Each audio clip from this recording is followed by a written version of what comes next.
I don't even let my husband do that to me. They had them outside the toilet stall, stripped down. This was just some of the testimony given before State House lawmakers during a historic day-long hearing on sexual assaults allegedly taking place within the Oklahoma Department of Corrections. Most accusations were at the Eddie Warrior Correctional Center in the Muskogee County town of Taft. So we have a deputy warden who was accused on multiple times, allegations that he was having sexual relationships with an inmate.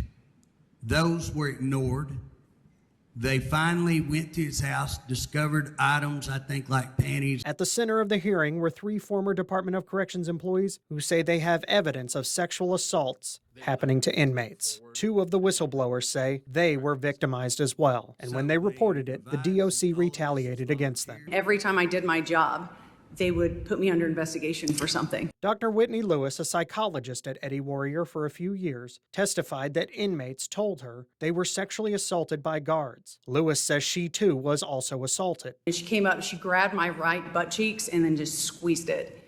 And then I turned around and I looked at her and she goes, "Oh, I thought you were gonna hit me for sure." Mason Schaefer says he found love notes between an inmate and a guard while working at Eddie Warrior. He stated that yes, he did. They were in love.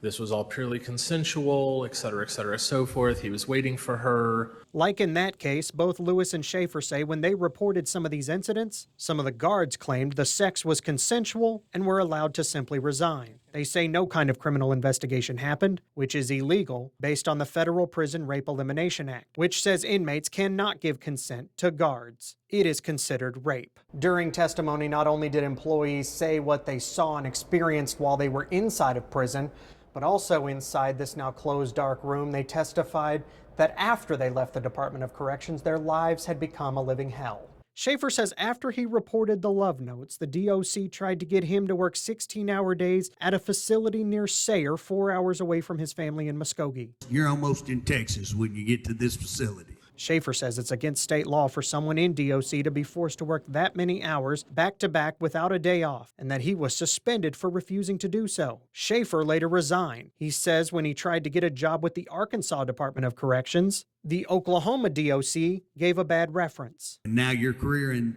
corrections is over because they're retaliatory.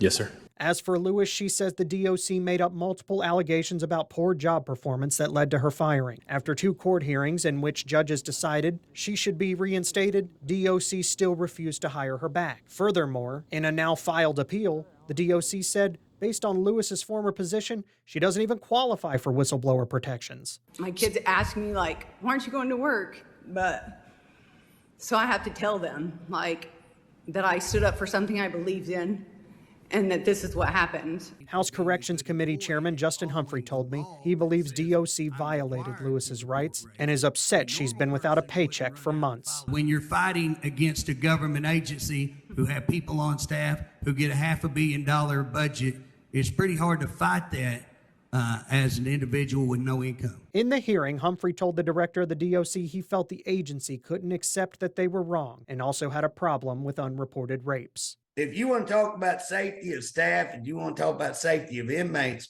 the doctor is the one who is trying to prevent incidents, and she should be commended. Even though most of the investigation right now is focused on Eddie Warrior here in Taft and Muskogee County, I'm told by Representative Humphrey that his committee has received other tips about numerous things happening across the state. One was at the state penitentiary in McAllister. I had a lieutenant come into my control room.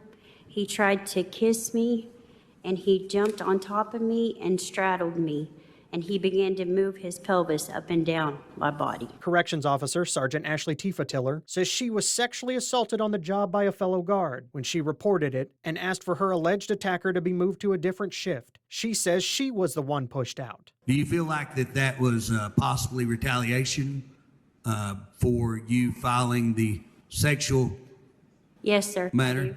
I do. You don't have anything that would connect those, but that's just your feeling, correct?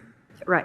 DOC says the guard accused of assaulting Tifatiller was criminally charged, and the case is now moving through Pittsburgh County District Court. The agency also sent me this statement in response to the hearing as a whole. We are comfortable with the Attorney General's review and assessment of our investigative process, and results surrounding PREA claims. Any new information involving PREA allegations can be sent to our Inspector General or the AG's office. ODOC believes in the justice system and respects the courts, which is the appropriate forum for review of personnel matters. The statement references a review by the Oklahoma Attorney General's office. That review was done by former AG John O'Connor's administration. State lawmakers believe the AG's office at the time took DOC's word that all rules were followed and didn't bother to investigate further. How are you going to have an investigation on whistleblowers if you never go talk to the whistleblower?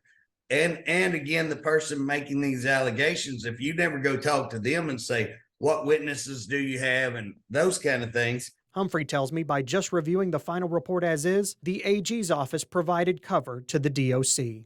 I can't say that I look at that, and I've investigated a lot of things, and when I looked at it didn't appear that it had been investigated. In the hearing, the director of the DOC says the agency has no reason to crush whistleblowers and hide rapes. If there are things like what's been discussed all day, we want to root that stuff out. Most of the team that works at the corrections now, a lot of them weren't around during any of this time. There's nothing in it for us not to get to the bottom of these things. Former State Representative Bobby Cleveland is now head of the Oklahoma Corrections Professionals. He tells me that based on what's happened to Lewis and Schaefer and Tiller, other whistleblowers are afraid to publicly report things that have happened to them or they've seen behind bars. We never really went to the prison and got anybody. They all came to us that it was going on. Cleveland says the reason whistleblowers are facing retaliation is because the DOC needs the agency to look like a good place to work. Currently, Oklahoma has 1 guard for every 200 inmates, when optimal staffing requires 1 for every 5, and the agency is struggling to hire. They're not very transparent. They don't want to report things that happen in the prisons. The guy gets knifed or stabbed or whatever. They just want to keep it low key. They don't want to report it because prison is a bad place.